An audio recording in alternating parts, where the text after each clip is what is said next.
Hello friends, welcome back. आज जिस topic पर हम आपसे बात करेंगे और मैं कहूंगा काफी डिटेल में बात करेंगे, वो है अफगानिस्तान की अभी की सिचुएशन पर। पिछले कुछ हफ्तों में, पिछले कुछ दिनों में आप लगातार देख रहे होंगे कि किस तरीके से वहां पर सिचुएशन बद से बदतर होती जा रही है। अफगानिस्तान जो 2001 से अभी तक अमेरिका और अमेरिका के जो अलाइड फोर्सेस हैं, जिनको नदर्न अलायंस भी कहा जाता था, उसके अंडर जब 2001 में अमेरिका के ऊपर अटैक किया गया अल-कायदा द्वारा, और वर्ल्ड ट्रेड टावर का जो भयावह दृश्य आज भी लोगों की मेमोरी में बहुत ही फ्रेश है, उस अटैक के बाद लगातार वहां पे फॉरेन कंट्रीज का डोमिनेंस बना रहा। लेकिन पिछले कुछ हफ्तों में तालिबान ने वहां पर फिर से शहर के बाद शहर, कस्बे के बाद कस्बे और पॉपुलेशन के बाद पॉपुलेशन पे अपना कब्जा दोबारा स्थापित करना शुरू कर दिया है। दोस्तों, तो आज का जो ये डिटेल लेक्चर है, इसको हम 3 पार्ट्स में डिवाइड करेंगे। पहला पार्ट हमारा होगा कि ये न्यूज में क्यों बना रहा। दूसरे पार्ट में हम आपको बताएंगे वो सारे क्रोनोलॉजिकल इवेंट्स 2001 से लेके 2021 तक कि किस इवेंट के बाद क्या इवेंट होता रहा, क्यों होता रहा।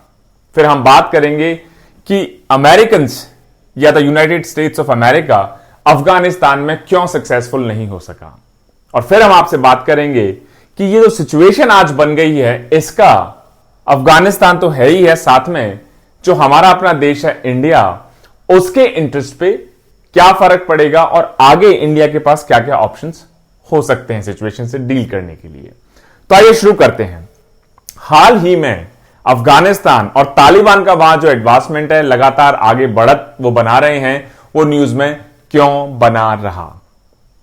2 दशक 2 डिकेड्स की लड़ाई के बाद यूनाइटेड स्टेट्स ऑफ अमेरिका के प्रेसिडेंट जो बाइडेन ने डिसाइड किया कि जो अमेरिकन फोर्सेस हैं वो अफगानिस्तान को 31 अगस्त तक वहां से छोड़ देंगी।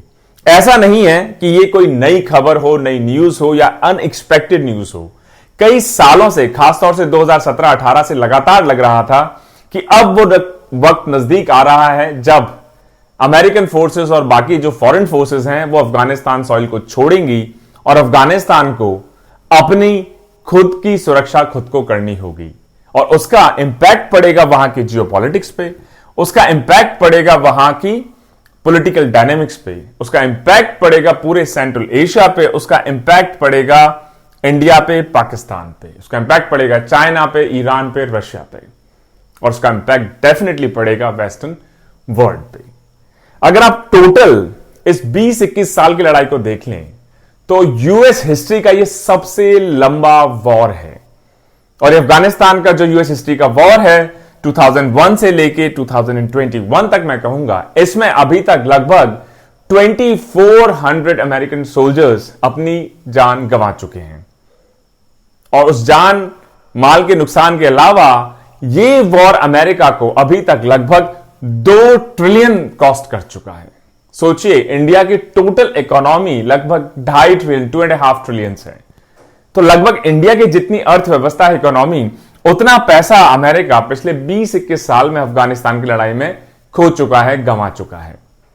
प्रेसिडेंट ट्रंप, जो कि जो बाइडेन से पहले प्रेसिडेंसी जिनके पास थी, उन्होंने कहा था इनफैक्ट कि 1 मई तक अमेरिकन ट्रुप्स का विड्रॉल अफगानिस्तान से कंप्लीट हो जाएगा। लेकिन जो भी कारण रहे हों, जो नए प्रेसिडेंट है प्रेसिडेंट बाइडेन, उन्होंने उस डेट को 1 मई से बढ़ाकर अब 31 अगस्त कर दिया है। और उसी क्रम में जो बड़े बड़े एयर बेसेस हैं, बड़े बड़े मिलिट्री इंस्टॉलेशन हैं यूएस के अफगानिस्तान में, वहां से यूएस ट्रुप विड्रॉल काफी तेजी से शुरू हो भी गया है।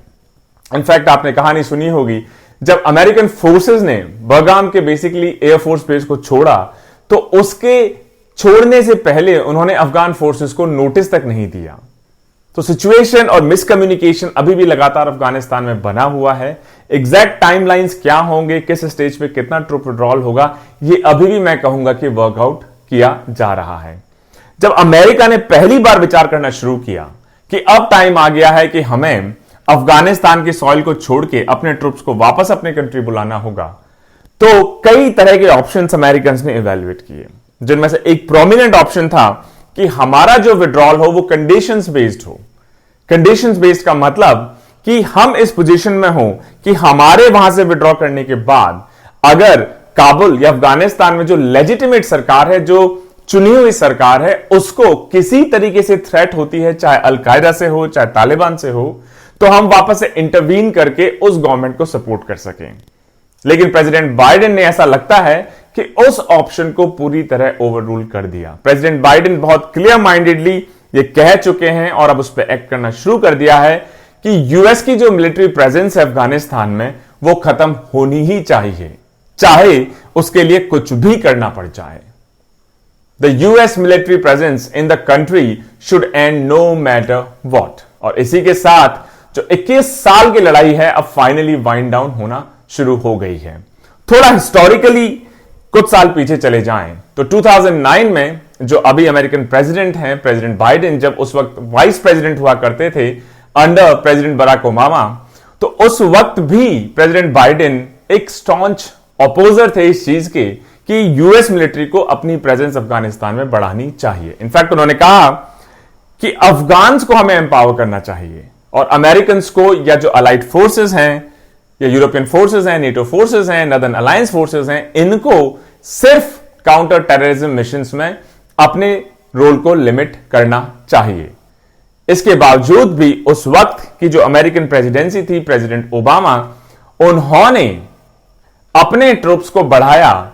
2009 में जो लगभग 36,000 हुआ करते थे, 2010 मतलब एक साल के अंदर लगभग एक्स्ट्रा 64,000 ट्रूप्स करके 2010 में पीक पे लगभग 1 lakh American troops were on the ground in Afghanistan. इसका मैं कहूंगा कम होना शुरू हुआ जब 2012 में ओसामा बिन लादेन को सील टीम ने पाकिस्तान के अबोटाबाद में बेसिकली एनकाउंटर में शूट किया। उसके बाद यूएस को लगा कि जो हमारा प्राइमरी ऑब्जेक्टिव था कि अलकायदा को खत्म कर देना और ओसामा बिन लादेन, जिनको मास्टरमाइंड माना जाता है 2001 के 2001 के बेसिकली अमेरिकन अटैक्स का, उसको एलिमिनेट कर देना ही हमारा अल्टीमेट ऑब्जेक्टिव था, जो चूंकि हमने 2012 में अचीव कर लिया है। तो अब कोई पर्पस नहीं रह जाता कि अमेरिकन फोर्सेस अपनी प्रेजेंस को अफगानिस्तान में बनाए रखें या उस प्रेजेंस को और ज्यादा आगे बढ़ाएं। 2012 से ही प्लान स्टार्ट हो गया कि किस तरीके से फेज वाइज अमेरिकन फोर्सेस या अलायंस फोर्सेस को अफगानिस्तान से बाहर निकाला जाए, अपने देश में वापस लाया जाए। अभी का ये जो जजमेंट है प्रेसिडेंट बाइडेन का, ये जो अमेरिकन इंटेलिजेंस एजेंसीज हैं उनके असेसमेंट पे बेस्ड है कि उन्हें नहीं लगता कि अलकायदा अब किसी तरीके का कोई इमीडिएट थ्रेट पोज कर सकता है अमेरिकन इंटरेस्ट को, क्योंकि उनको लगता है अलकायदा को हमने पूरी तरह लगभग खत्म कर दिया है। ट्रूप्स विड्रॉल होने से पहले लगभग 2,500 यूएस ट्रूप्स, और अगर हम नेटो के भी ट्रूप्स उसमें जोड़ लें तो टोटल स्ट्रेंथ लगभग 10,000 अलायंस ट्रूप्स बेसिकली अफगानिस्तान में स्टेशन थे। तो ये तो बात रही कि ये डिसीजन किस तरीके से इवॉल्व हुआ। अब हम थोड़ी सी बात कर लें कि 2001 से शुरू करते हैं 2021 तक की जर्नी, कि किस तरीके से एक इवेंट के बाद दूसरा इवेंट के बाद तीसरा इवेंट के बाद चौथा इवेंट और सिचुएशन कैसे कैसे इवॉल्व होती चली गई।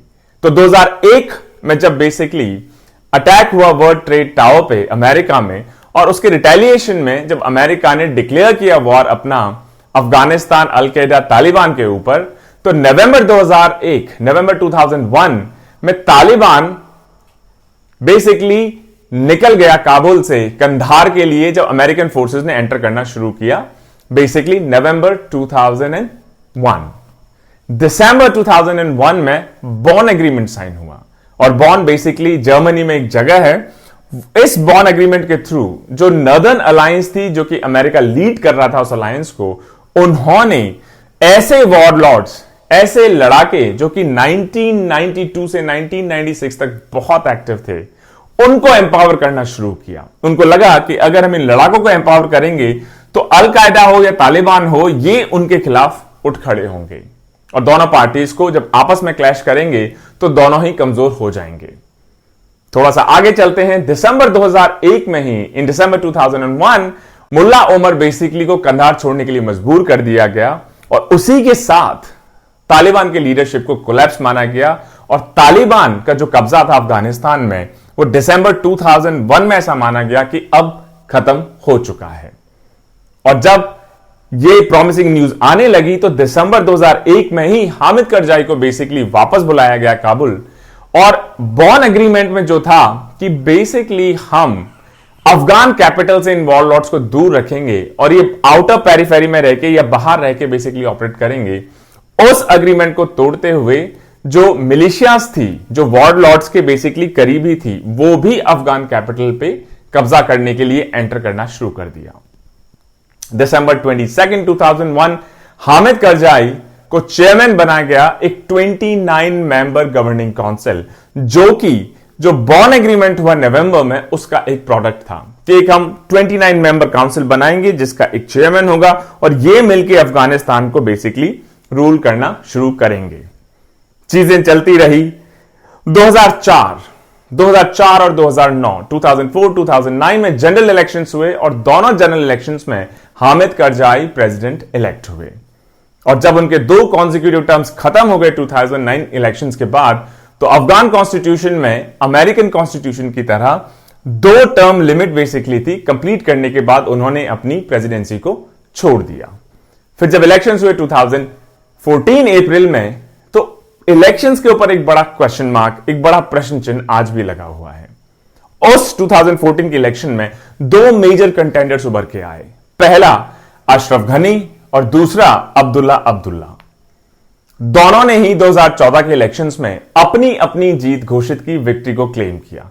और उस वक्त के जो US secretary state John Kerry थे, उन्होंने दोनों के बीच में निगोशिएशन करके एक पावर शेयरिंग डील को बेसिकली ब्रोकर किया, जिसको कहा गया यूनिटी गवर्नमेंट, जिसमें कहा गया कि घनी जी आप प्रेसिडेंसी ले लीजिए और अब्दुल्ला जी को चीफ एग्जीक्यूटिव बना दिया जाए। इस अरेंजमेंट के तहत यूनिटी गवर्नमेंट 2014 में स्टैब्लिश हुई और दिसंबर 2014 में अमेरिकन और नेटो ट्रूप्स ने फॉर्मली जो उनका कॉम्बैट मिशन था उसको खत्म कर दिया। इनफैक्ट 2014 दिसंबर में अमेरिकन और नेटो फोर्सेस ने कहना शुरू किया कि अब हम ट्रांजिशन करेंगे सपोर्ट एंड ट्रेनिंग रोल में। हालांकि प्रेसिडेंट ओबामा ने कहा कि अगर जरूरत पड़ेगी तो यूएस फोर्सेस ऑथराइज्ड होंगी तालिबान और अल कायदा के अगेंस्ट स्ट्राइक करने के लिए। लेकिन मेजर 2014 में उन्होंने कह दिया लास्ट में कि अब हम सपोर्टिंग रोल में आना शुरू करेंगे और जो अफगान नेशनल सिक्योरिटी फोर्सेस हैं उनको बेसिकली लीड लेनी होगी अपनी देश की सिक्योरिटी और प्रॉस्पेरिटी की खुद को। फिर 2015 और 2018 के बीच ये 3 साल बड़े क्रूशियल हुए। जो अल कायदा, जो तालिबान 2001, 2, 3, 4 में एक्चुअली फ्ली कर चुके थे कंधार को, अफगानिस्तान को, वो वापस से रिसर्च करने लगे। तालिबान फिर से स्ट्रांग होने लगा और 2015, 2015 और 2018 के बीच में कई डेडली अटैक्स किए बेसिकली तालिबान ने। यूएस फोर्सेस पे भी किए, लोगों पर भी किए और एक इस्लामिक स्टेट ग्रुप वापस से उभर के आया तालिबान के रूप में, जिसने 2015 और 18 के बीच में they started to control almost half of the country. लगभग आधे अफगानिस्तान के ऊपर इन्होंने अपना कब्जा जमाना शुरू कर दिया। फिर आया सितंबर 2018 और सितंबर 2018 जब आया तो प्रेसिडेंट डोनाल्ड ट्रंप ने अपना जो इलेक्शन प्रॉमिस था कि मैं इंश्योर करूंगा कि अमेरिकन फोर्सेस अफगानिस्तान में ज्यादा दिन ना रहें, उन्होंने बेसिकली अपॉइंट किया एक अफगान अमेरिकन डिप्लोमेट जिनका नाम था जेलमे खलीलजाद। और इन्होंने कई बार निगोशिएट करने की कोशिश की तालिबान के लिए। On again of again talks 2018-19 में लगातार बातचीत चलती रही और ज्यादातर बातचीत बेसिकली हुई गल्फ अरब स्टेट ऑफ कतार, क्योंकि कतार के अंदर ही तालिबान ने अपना हेडक्वार्टर या पॉलिटिकल ऑफिस बना रखा है। तालिबान ने ये जो निगोशिएशंस हुए 2018 और 19, इसमें यह कहा कि हम अमेरिकन के साथ, रशियंस के साथ, चाइनीज के साथ तो निगोशिएट करने के लिए तैयार हैं, बात करने के लिए तैयार हैं, लेकिन हम जो अफगानिस्तान की गवर्नमेंट है, चूंकि 2014 के इलेक्शंस में चुनी गई है, उससे हम डायरेक्टली बात नहीं करेंगे, स्पष्ट रूप से मना कर दिया। और यह एस्केलेशन और ज्यादा बढ़ गया सितंबर 2019 में, जब तालिबान ने बेसिकली अटैक किया काबुल को, जिसको काबुल बॉम्बिंग भी कहा जाता है। और इस काबुल बॉम्बिंग में यूएस सोल्जर की डेथ भी हुई। और इससे परेशान होकर, इससे इरिटेट होकर प्रेसिडेंट ट्रंप ने कहा कि ये जो बातचीत हमने स्टार्ट की 2018-19 में तालिबान के साथ, मेनली कटा में, इसको अब तत्काल रूप से बंद किया जाए। क्योंकि एक तरफ हम बात कर रहे हैं, दूसरी तरफ ये हम पे अटैक कर रहे हैं, जिसमें अमेरिकन लाइफ्स भी जा रही हैं, तो ऐसी बातचीत का कोई मतलब नहीं है। सितंबर 2019 में जो प्रेसिडेंशियल इलेक्शंस हुए, बहुत डिबेट हुई, अलग अलग एलिगेशंस लगे कि क्या फेयर थे, सही थे, और कई महीनों तक इस प्रेसिडेंशियल इलेक्शन का रिजल्ट डिक्लेयर नहीं किया गया। फिर ऑल ऑफ ए सडन नवंबर 2019 में प्रेसिडेंट ट्रंप विजिट करते हैं यूएस ट्रूप्स को अफगानिस्तान में, और वहां पर कहते हैं कि अब तालिबान फिर से बात करने के लिए इंटरेस्टेड है, और जो बातचीत काबुल बॉम्बिंग के बाद रुक गई थी, उस बातचीत को फिर से वापस अलाइव किया जाएगा, उसको फिर से ट्रैक पे लाया जाएगा।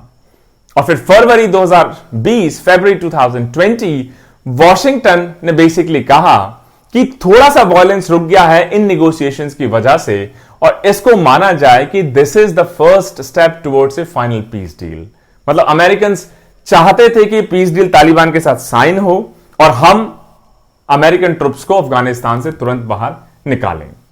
फिर फरवरी 2020 अफगानिस्तान के इलेक्शन कमीशन ने फाइनली रिजल्ट डिक्लेयर किया प्रेसिडेंशियल इलेक्शंस का, जिसमें Ghani was basically declared as the official winner of सितंबर इलेक्शंस। लेकिन इस रिजल्ट्स को अब्दुल्ला ने मानने से मना कर दिया, और उन्होंने कहा कि एक्चुअली असली विनर तो मैं खुद हूं।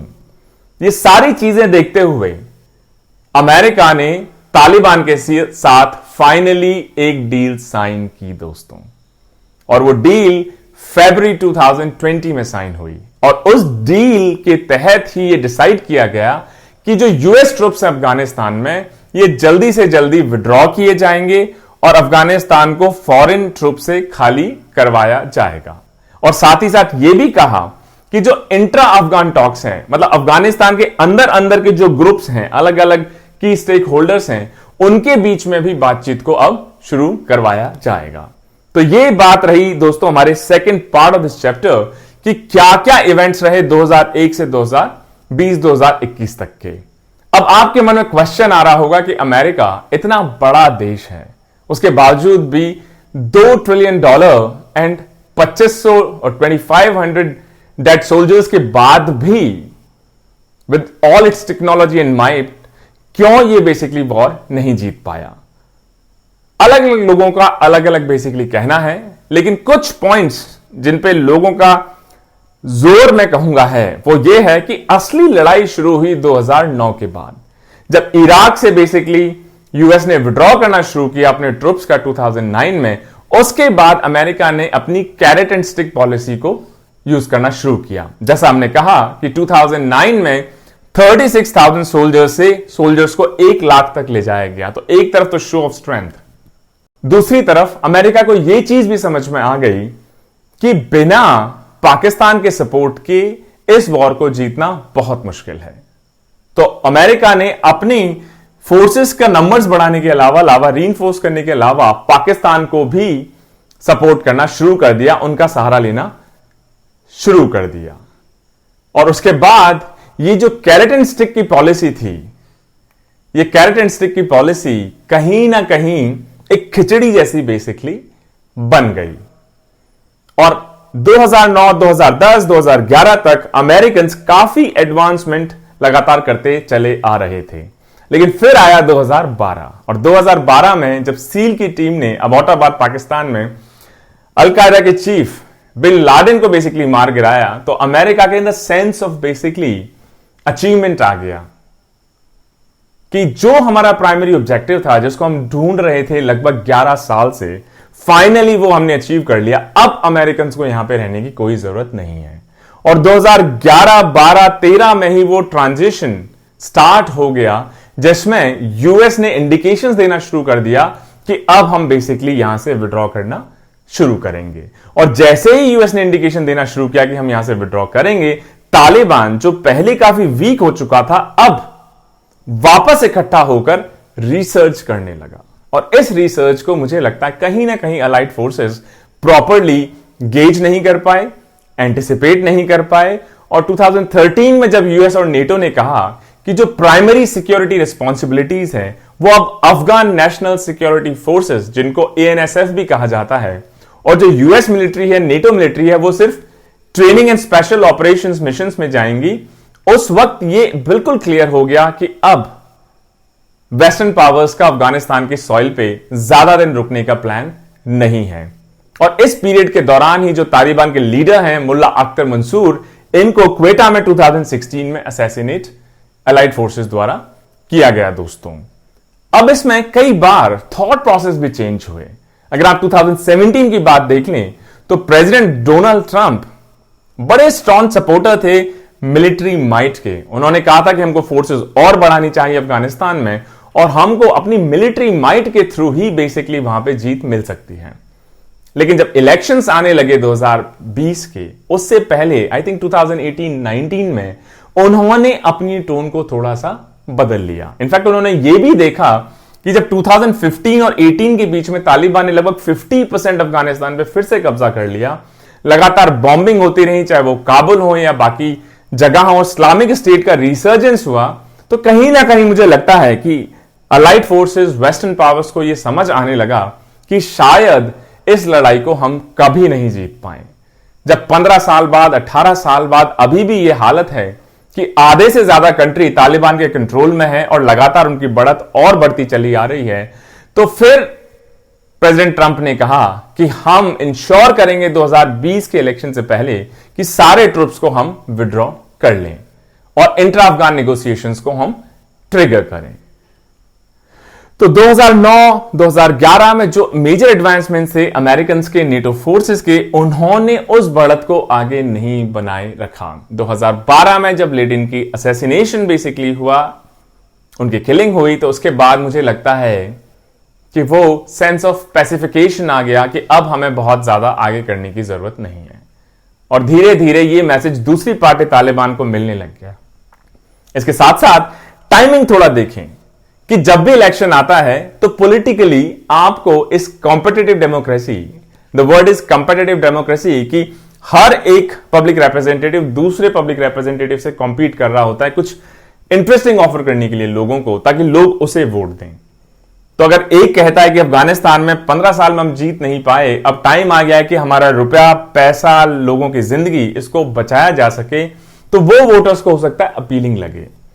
तो चाहे वो 2012 का इलेक्शन हो, चाहे 2016 का इलेक्शन हो, 2020 का इलेक्शन हो, जब जब ये यूएस प्रेसिडेंशियल इलेक्शंस आते गए, तो यूएस प्रेसिडेंशियल कैंडिडेट्स कहीं ना कहीं because of this competitive democracy इस कंपल्शन में आ गए कि हम लोगों से ऐसा रोड मैप शेयर करें, ऐसी चीज उनको प्रॉमिस करें जो कि अमेरिकन लोगों को पसंद आए।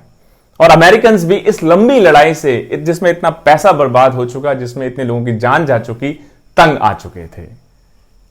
तो अमेरिकन पॉलिसी, अमेरिकन पॉलिटिक्स ने भी एक मेजर रोल प्ले किया। और तीसरा रोल प्ले किया पाकिस्तान के एडवर्स रोल ने।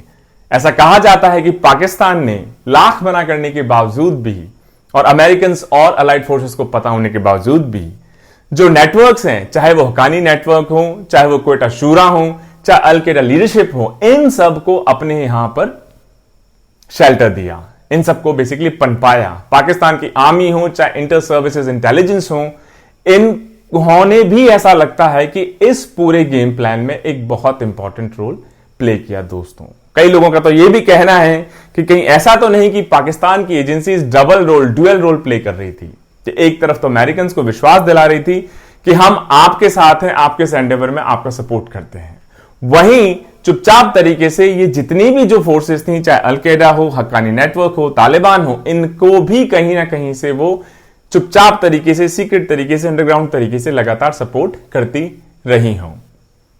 तो ये बेसिकली रहा कि ये 2-3 बड़े रीजन समझ में आते हैं कि क्यों हो सकता है कि allied forces, American forces Afghanistan में सक्सेसफुल ना हुई हो दोस्तों। अब क्वेश्चन आ जाता है कि ये जो सारे इवेंट हो रहे हैं, जिसमें सबको बेसिकली अफगानिस्तान छोड़ छोड़कर भागना पड़ रहा है, इंडिया ने भी अपनी जितनी भी बेसिकली डिप्लोमेटिक स्ट्रेंथ थी, स्टाफ थी, उसको हाल ही में इवैक्यूएट किया है। चाइना ने भी अफगानिस्तान से अपने डिप्लोमेटिक स्टाफ को इवैक्यूएट किया है, क्योंकि तालिबान लगातार अपनी बढ़त बनाए हुए है। वो रीजन के बाद रीजन, डिस्ट्रिक्ट के बाद डिस्ट्रिक्ट, स्टेट के बाद स्टेट लगातार काबुल की तरफ बढ़ रहा है। तो वहां के जो प्रेसिडेंट हैं, प्रेसिडेंट घनी, इनके लिए बड़ा ही मुश्किल टास्क होने वाला है दोस्तों। और धीरे धीरे ऐसा लगता है कि मिलिट्री गेन्स तालिबान के एक्सपोनेंशियली बढ़ते ही जाएंगे।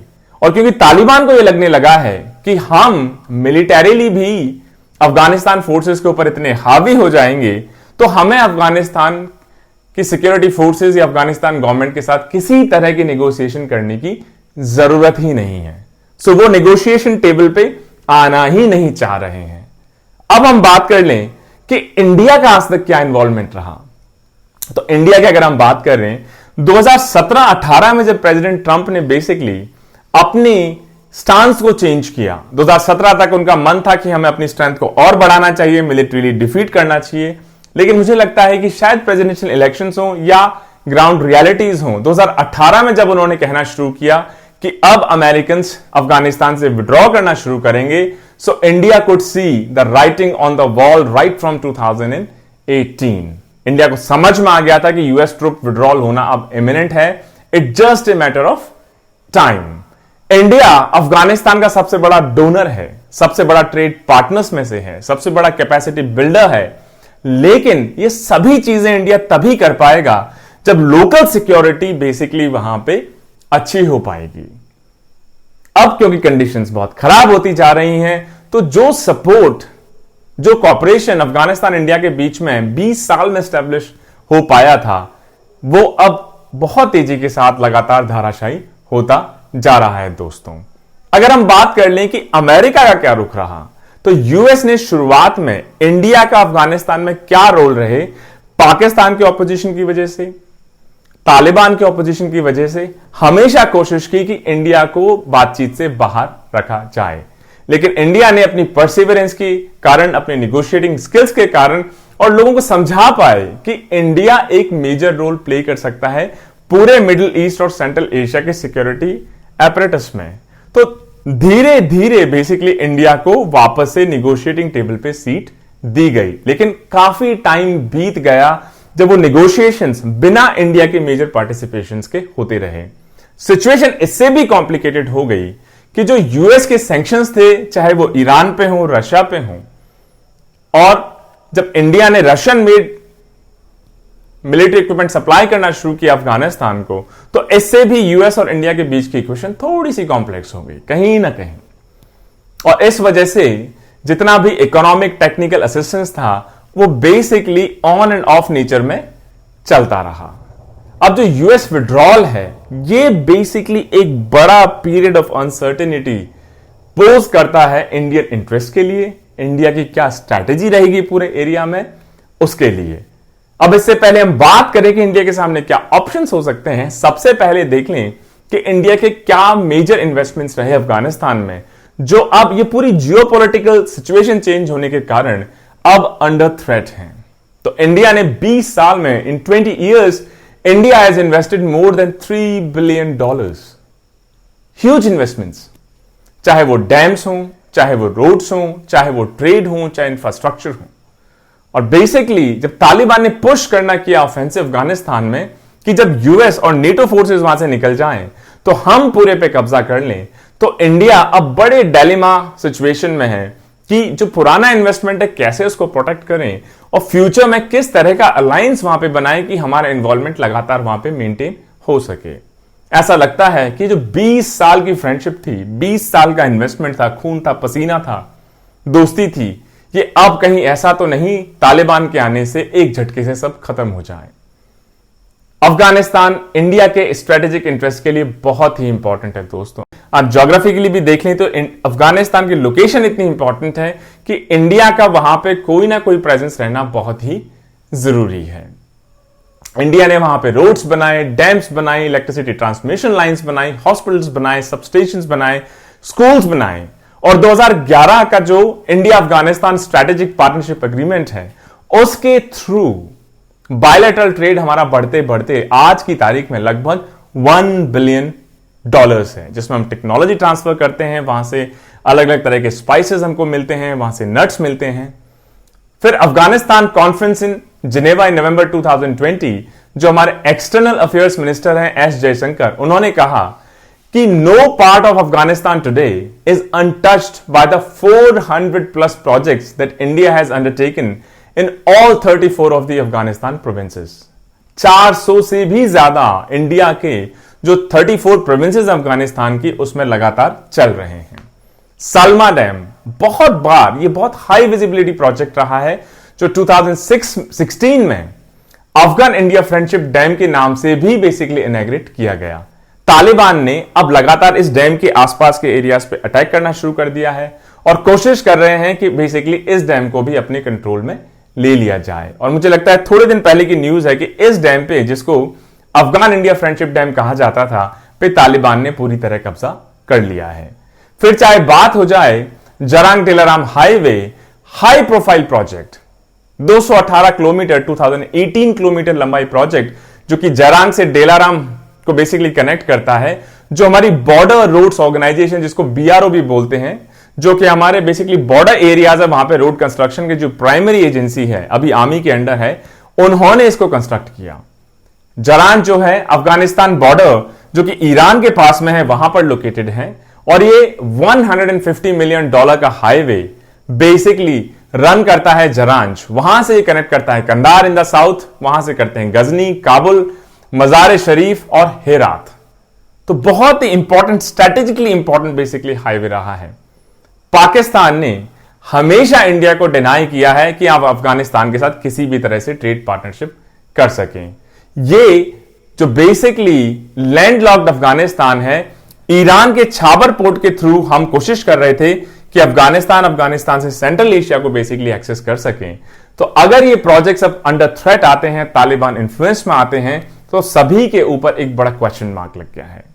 चाहे हम अफगानिस्तान पार्लियामेंट की बात कर लें, जो अफगान पार्लियामेंट है काबुल में, ये इंडिया ने ही बनवाई थी in the year 2015 at a cost of $90 million.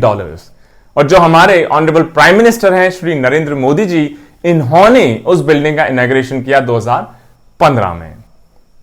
और हमारे माननीय प्रधानमंत्री जी ने कहा कि this is India's tribute to democracy in Afghanistan. और उस बिल्डिंग में, अफगान पार्लियामेंट में, एक ब्लॉक का नाम है जो हमारे एक्स प्राइम मिनिस्टर हैं, प्राइम मिनिस्टर अटल बिहारी वाजपेयी जी, उनके नाम पर। फिर आप चाहे स्टोव पैलेस बेसिकली प्रोजेक्ट देख लें, आप पावर इंफ्रास्ट्रक्चर में देख लें, इंडिया ने ही रीबिल्ड किया है वहां का 220 kV डीसी ट्रांसमिशन लाइन, पुले खुमरी जो कि बगलान की कैपिटल है, वहां से लेके काबुल तक। Health infrastructure major role play किया इंडिया ने वहां पे चिल्ड्रन हॉस्पिटल्स बिल्ड किए।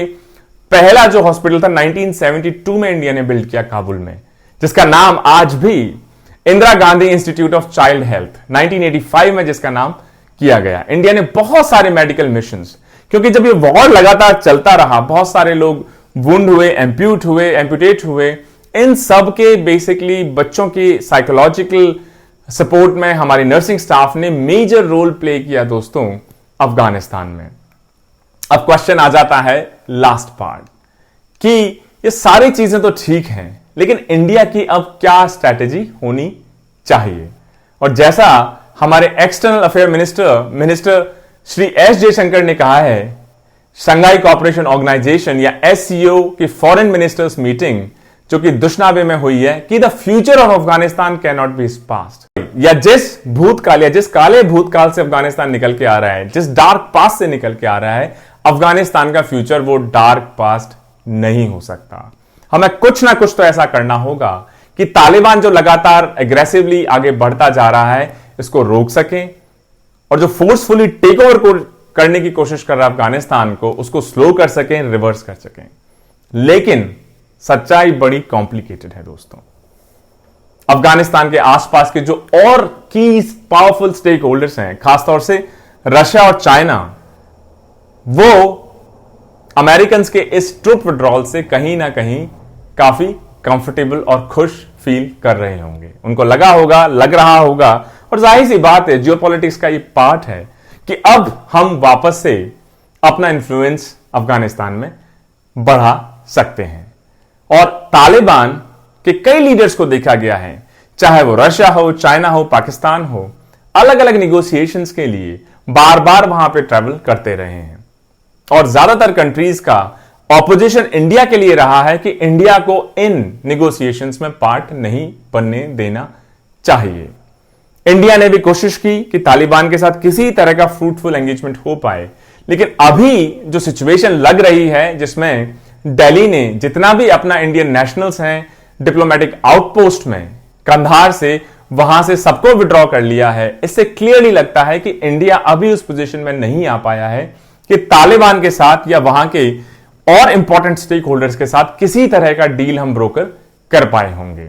और यह भी एक बड़ा डिबेट है कि जो हमारे प्रिंसिपल्स हैं, क्या हमें एक टेररिस्ट ऑर्गेनाइजेशन जैसे कि तालिबान, उसके साथ नेगोशिएट करने की कोशिश भी करनी चाहिए? क्या ये हमारे प्रिंसिपल्स के खिलाफ नहीं है? और अगर आपको नेगोशिएट करना चाहिए, एंगेजमेंट करना चाहिए, तो किस तरह का वो एंगेजमेंट होना चाहिए? इंडिया कहीं ना कहीं इस झांसे में रह गया जिसको ब्लिंकन प्लान भी कहा जाता है कि अमेरिका पूरी तरीके से अफगानिस्तान से कभी विड्रॉ नहीं होगा। मतलब अमेरिका या फिर वेस्टर्न पावर्स या फिर नदर्न अलायंस किसी ना किसी तरीके से अफगानिस्तान में अपनी लगातार, चाहे छोटे स्केल पे ही सही, अपनी प्रेजेंस मेंटेन करेगा। ये टोटल विड्रॉल हो सकता है सबके लिए थोड़ा सा सरप्राइजिंग हो दोस्तों, लेकिन जैसा Russian deputy envoy to Delhi ने कहा है कि देखिए, कहानी सुनाने और सुनने से कोई रिजल्ट नहीं निकलेगा। Taliban are the current reality of Afghanistan and it is for India to decide what role it wants to play. मतलब तालिबान अच्छा लगे या बुरा लगे आपको, लेकिन आज अफगानिस्तान की सच्चाई है। अब इंडिया को डिसाइड करना है कि उसे क्या रोल प्ले अपना करना है। अब जो दोहा राउंड्स ऑफ टॉक्स हैं, उसमें हर कोई उसकी तरफ नजर गड़ाए हुए हैं कि जो इंट्रा अफगान टॉक्स हैं, मतलब अफगानिस्तान के अंडर की डायनेमिक्स कैसे इवॉल्व होगी अलग अलग ग्रुप्स के बीच में, इसके ऊपर काफी उम्मीदें हैं, दिल्ली को भी उम्मीदें हैं। लेकिन यह भी एक फैक्ट है कि अमेरिकन ट्रुप्स पुल आउट के बाद, अलायंस ट्रुप्स पुल आउट के बाद, इंडिया के पास ऑप्शंस बहुत ही लिमिटेड हैं दोस्तों। इंडिया अभी, जैसा कि होना चाहिए, वेट एंड वॉच मोड में है कि लेट्स सी कि सिचुएशन कैसे इवॉल्व होती है, कौन से नए स्टेक होल्डर्स इवॉल्व होते हैं, उसके बाद ही अपनी नेक्स्ट स्ट्रेटेजी को इवॉल्व किया जाए। तो दोस्तों, यह बात रही अफगानिस्तान 2001 के बेसिकली अटैक से लेके क्या क्या इवेंट्स रहे, इंडिया के क्या इन्वेस्टमेंट्स हैं, क्या कॉम्प्लेक्सिटी रही अफगानिस्तान की, इंडिया के सामने अभी जो कॉम्प्लेक्स सिचुएशन उभर के आ गई है, इसमें जो बहुत लिमिटेड ऑप्शंस हैं, उनके बारे में भी हमने एक ब्रीफ में आपसे डिस्कस करने की कोशिश की दोस्तों। मुझे उम्मीद है कि लेक्चर आपको पसंद आया होगा। Stay tuned for a next set of videos. Until then, जय हिंद, जय भारत।